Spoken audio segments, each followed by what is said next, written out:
Hola, ¿qué tal? Buenas tardes. Mi nombre es Marco Antonio Marroquín Estrada. Estoy cursando actualmente en cuarto semestre de la Facultad de Medicina en la Universidad Autónoma de Nuevo León.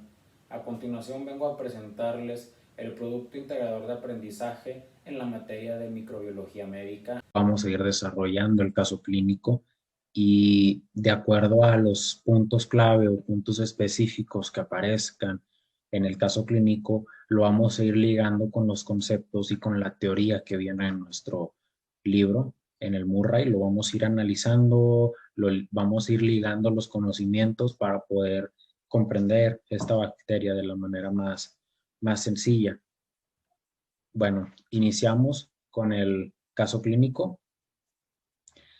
El caso clínico inicia con una paciente femenina de 45 años, atópica, por ende ya vamos a ampliar los conocimientos incluyendo inmunología. Es una paciente que presenta alergias y por su edad son alergias crónicas, son alergias recurrentes. Es un paciente que llega a tener, como se muestra en la imagen, rinitis alérgica frecuentemente, el cual, gracias a estas manifestaciones clínicas, la paciente se empezó tratamiento con corticosteroides.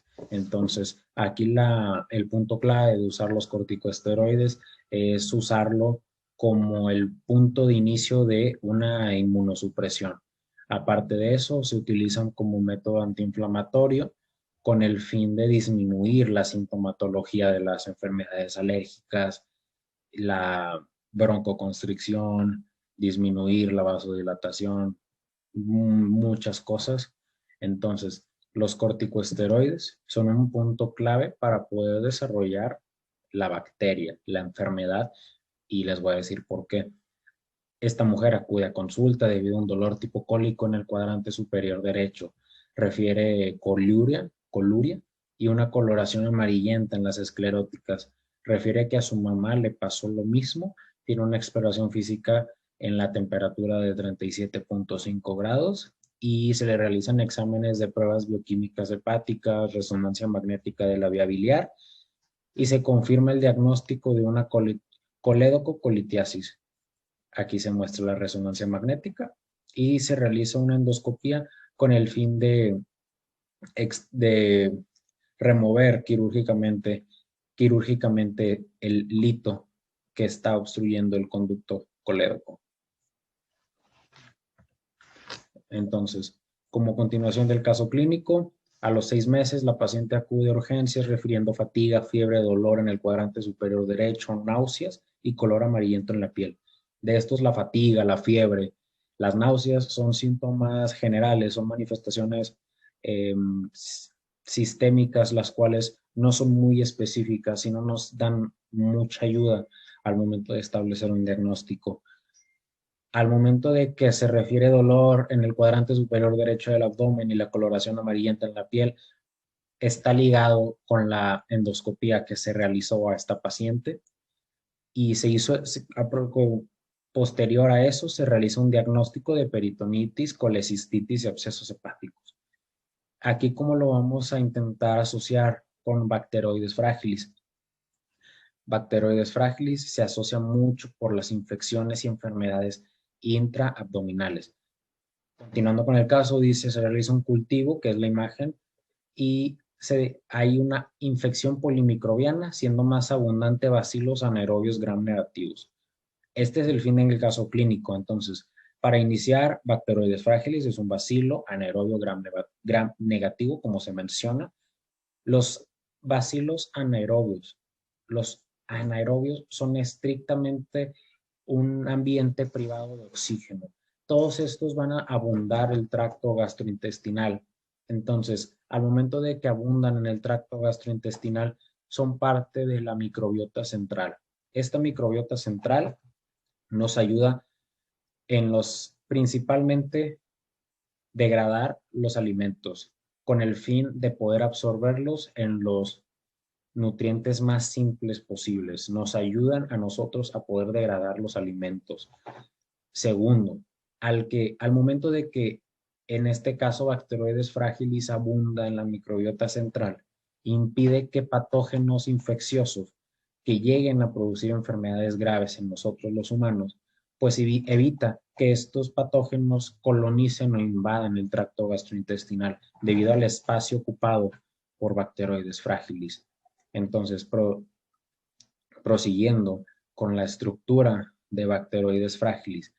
Bacteroides frágiles es un bacilo gram negativo encapsulado, tiene una cápsula. Es una cápsula de polisacárido. Esta cápsula es el principal factor de virulencia. ¿Por qué? Es antifagocítico, como cualquier cápsula. Entonces, al momento de que es antifagocítico, promueve que se formen esas biopelículas, la acumulación de las bacterias. ¿Cómo esta bacteria evade la respuesta inmune?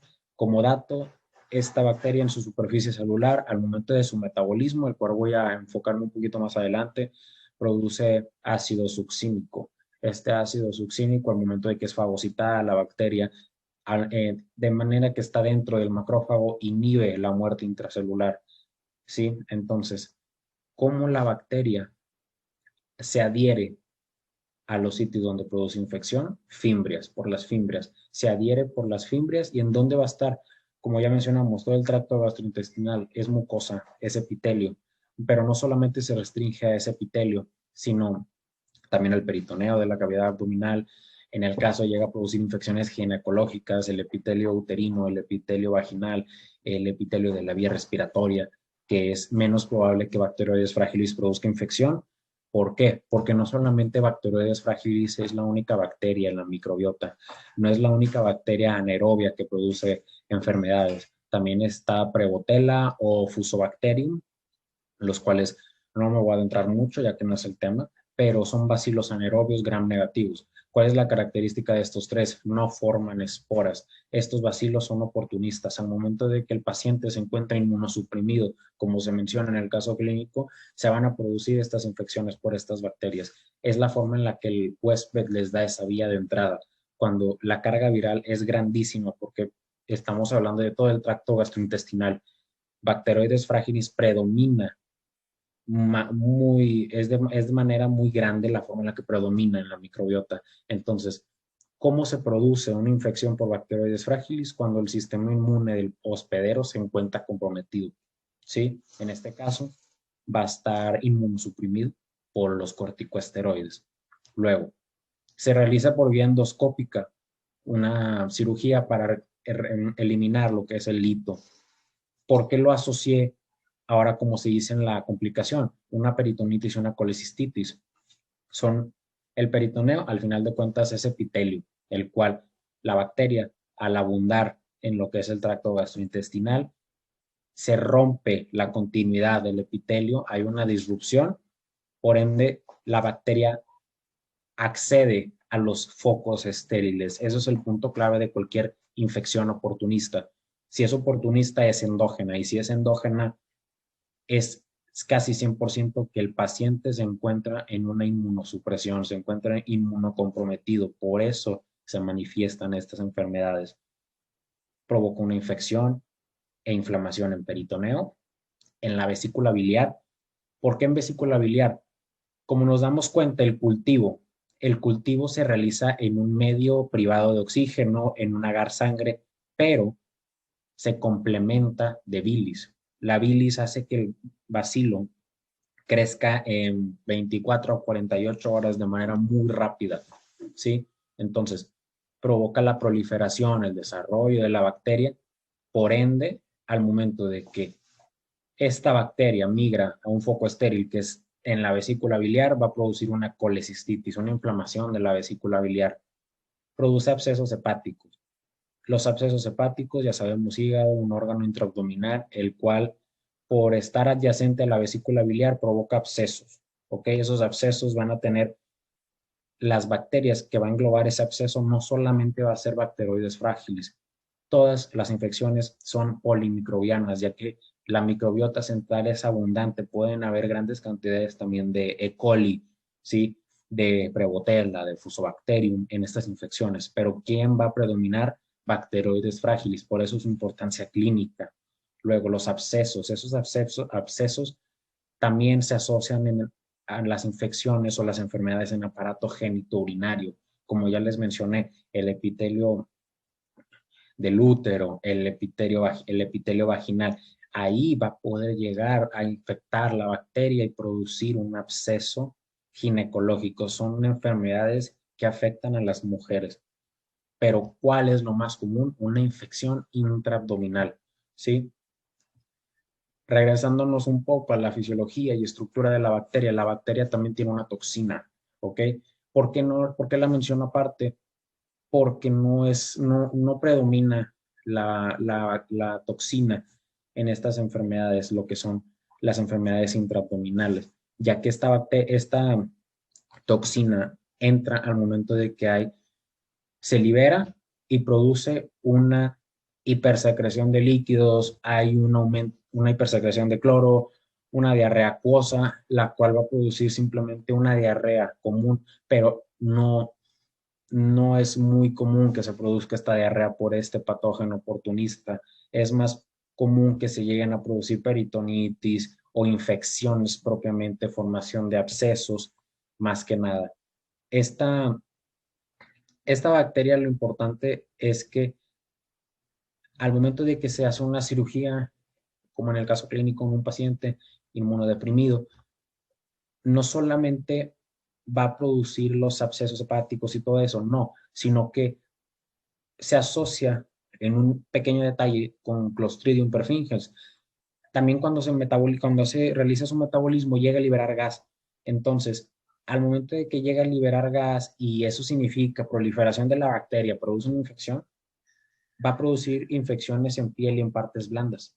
También llega a producir mionecrosis, también llega a producir esa necrosis extensa en partes blandas y se asocia muy frecuentemente igual, individuos inmunocomprometidos, inmunodeprimidos, sí se llegan a asociar a esa mionecrosis parecido a lo que es Clostridium perfringens. Entonces, esa es la amplia gama, la amplia variedad de enfermedades que puede llegar a producir bacteroides frágiles. Por eso su importancia, porque nos es bueno, así como nos puede producir desenlaces fatales en los seres humanos. Por eso es vital mantenerla en donde debe de estar, que es la microbiota central, en el aparato genitourinario, en el aparato gastrointestinal, perdón.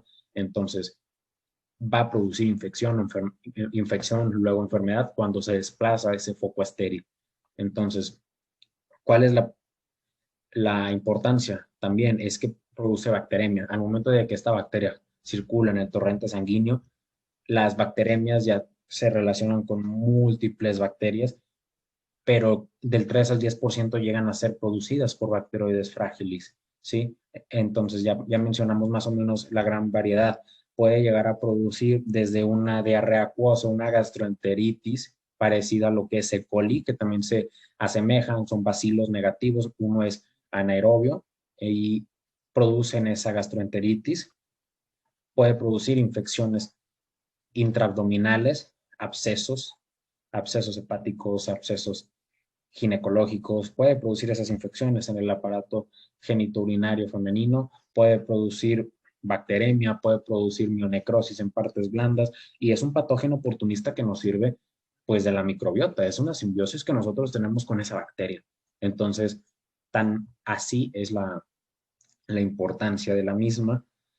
Cultivo muy fácilmente se da cuenta que es un cultivo en agar sangre, se complementa con bilis, tiene que ser ese cultivo crecer en una atmósfera privada de oxígeno y llega a crecer de 24 a 48 horas, es un cultivo muy rápido. Bueno, como conclusión, ya profundizamos, analizamos a bacteroides frágiles, ya desmenuzamos lo que es el caso clínico, ya vimos la predisposición o el factor de riesgo para producir o para que se genere esta enfermedad oportunista gracias a un estado de inmunosupresión del paciente.